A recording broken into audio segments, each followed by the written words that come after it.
Hello friends, आज हम शुरू करेंगे हरियाणा जीके की सीरीज़। जो सीरीज़ हमने स्टार्ट की थी उस सीरीज़ की आज ये 6th क्लास है। तो आज की सीरीज़ का हमारा पहला क्वेश्चन, हरियाणा पर ईस्ट इंडिया कंपनी का शासन कौन सी संधि के बाद में हुआ था? तो कौन सी संधि के बाद हुआ? वो हुआ था हमारा सूरजी अंजन गाँव की संधि। कौन सी संधि थी? वो सूरजी अंजन गाँव की संधि थी। ये कौन से सन में हुई थी? सूरजी अंजन गाँव की संधि हुई थी 1803 में। कौन से ईयर में हुई? 1803 में। इसके बाद में जो हरियाणा था उस पर किसका कब्जा हो गया? ईस्ट इंडिया कंपनी यानी कि अंग्रेजों का कब्जा हो गया। किस पर? सूरजी अंजन की गांव की संधि के बाद में। जो अंग्रेज हैं, अंग्रेजों को किसने हमारा हरियाणा दे दिया था? वो दौलत राव सिंधिया ने हरियाणा जो था वो अंग्रेजों को दे दिया। इसके बाद में जो हमारा हरियाणा था वो किसके अंडर आ गया? अंग्रेजों के अंडर। इसके बाद आता है महम में कौन सी ऐतिहासिक विरासत है? तो जो महम है वो किस चीज़ के लिए फेमस माना जाता है? वहाँ पर क्या है? चौबीसी चबूतरा है। राजनीति के लिए बहुत अधिक फेमस है ये। क्या नाम है इसका? चौबीसी चबूतरा। 24 जो खाप है उनकी पंचायत यहाँ पर ऐसा माना जाता है कि होती है, इसलिए इसका नाम चौबीसी चबूतरा है। और ये कहाँ पड़ता है? हमारा महम में पड़ता है। महम कहाँ पड़ेगा आपका? महम पड़ेगा आपका रोहतक में। ठीक है। इसके बाद आता है भद्रकाली शक्तिपीठ हरियाणा के किस जिले में है? तो जो भद्रकाली शक्तिपीठ है वो जो भद्रकाली शक्तिपीठ है, ऐसा माना जाता है कि जो माँ पार्वती थी उनके दाहिने पैर का जो टखना था वो हरियाणा के कुरुक्षेत्र में गिरा था। यानी कि 52 शक्तिपीठों में से एक है। ऐसा माना जाता है कि जो माँ पार्वती है उनके जो शरीर के 52 अंग थे वो अलग अलग जगह पर गिरे और वहाँ पर बाद में क्या बना दिए गए? मंदिर बना दिए गए। इसलिए उसका एक मंदिर हमारे हरियाणा में पड़ता है, हरियाणा के कुरुक्षेत्र में है और ये 52 शक्तिपीठों में से एक माना जाता है। ठीक है। इसके बाद आता है हमारे पास हिसार में स्थित लाट की मस्जिद किसके द्वारा बनाई गई? जो हिसार है वहाँ पर लाट की मस्जिद पड़ती है। अभी जो लाट की मस्जिद है ये आपकी कहाँ पड़ती है? ये पड़ती है आपकी गुजरी महल में। और ये किसके द्वारा बनवाई गई थी? फिरोज शाह तुगलक के द्वारा। ऐसा माना जाता है कि जो लाट की मस्जिद है वो अशोक के टाइम में बनी थी, लेकिन फिरोज शाह तुगलक ने उसको तोड़वाकर इसे मस्जिद का रूप दे दिया। ठीक है। इसके बाद आता है हरियाणा के गठन के समय राज्य में कितने जिले थे? तो जो हमारा हरियाणा है वो कब बना था? वो आप सबको पता है, वो 1 नवंबर 1966 में बना। और उस समय में हरियाणा जब बना तब कितने जिले थे? तब हरियाणा में 7 जिले थे। और आज कितने जिले हैं? आज टोटल 22 जिले हैं। ठीक है। इसके बाद आता है हरियाणा में टिक्करताल एडवेंचर स्पोर्ट्स क्लब का नाम किसके नाम पर रखा गया है? जो स्पोर्ट्स क्लब बनाया गया है हरियाणा में पंचकुला में, उसका नाम जो है वो मिल्खा सिंह के नाम पर रखा गया है। अभी कुछ समय पहले ही जो मिल्खा सिंह है उनकी डेथ हुई थी, तो उनको ये समर्पित है। उनको श्रद्धांजलि देने के लिए जो हरियाणा में टिक्करताल एडवेंचर स्पोर्ट्स क्लब है उसका नाम मिल्खा सिंह के नाम पर हमने रखा है। इसके बाद आता है हरियाणा की पहली डिजिटल पंचायत कौन सी थी? तो जो हरियाणा की पहली डिजिटल पंचायत थी वो थी आपकी बीबीपुर।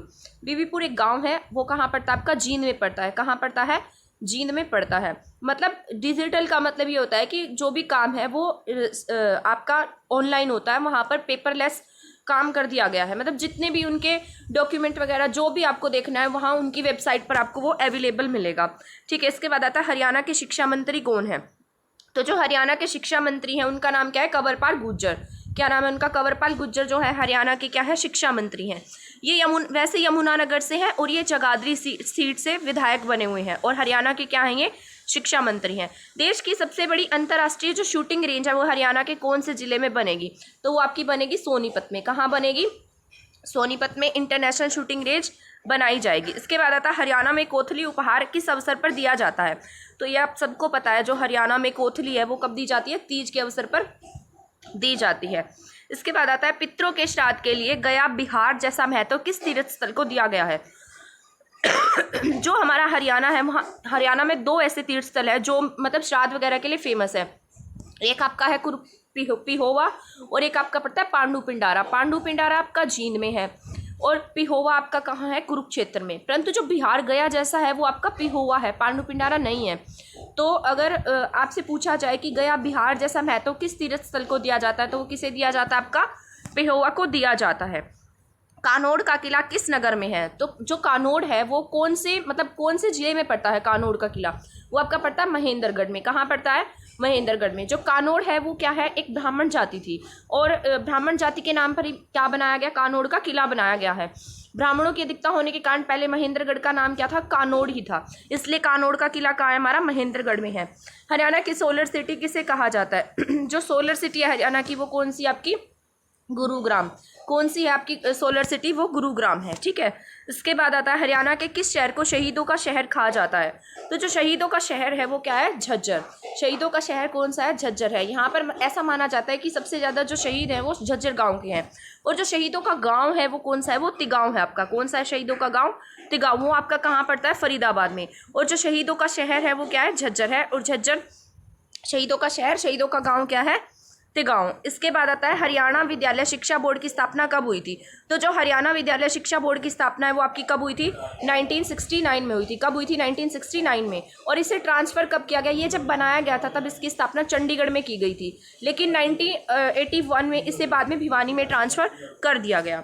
आई होप आपको मेरी क्लास पसंद आई होगी। अगर आपको मेरी क्लास पसंद आती है तो प्लीज़ मेरे चैनल को सब्सक्राइब करना और मेरी वीडियो को लाइक करना ना भूलें। थैंक यू, धन्यवाद।